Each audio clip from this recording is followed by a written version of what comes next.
से जुड़ी हुई संबल में विवादित ढांचे को लेकर आज हाईकोर्ट में सुनवाई होगी। रंगाई पुताई का ये पूरा मामला है और उसी को लेकर एएसआई की रिपोर्ट मांगी गई थी। विवादित ढांचे पर रंगाई पुताई की इजाजत मस्जिद प्रबंधन कमेटी की तरफ से मांगी गई थी, जिस पर हाईकोर्ट में सुनवाई चल रही है। एएसआई ने अपनी रिपोर्ट भी सौंपी है।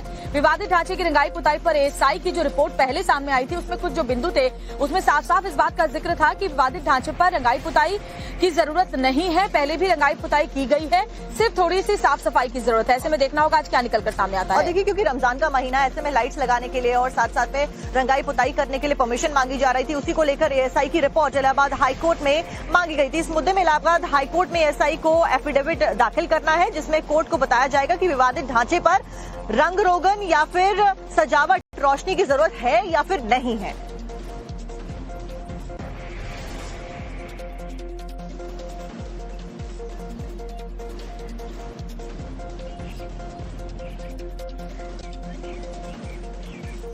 संबल से जुड़ी हुई संबल में विवादित ढांचे को लेकर आज हाईकोर्ट में सुनवाई होगी। रंगाई पुताई का ये पूरा मामला है और उसी को लेकर एएसआई की रिपोर्ट मांगी गई थी। विवादित ढांचे पर रंगाई पुताई की इजाजत मस्जिद प्रबंधन कमेटी की तरफ से मांगी गई थी, जिस पर हाईकोर्ट में सुनवाई चल रही है। एएसआई ने अपनी रिपोर्ट भी सौंपी है।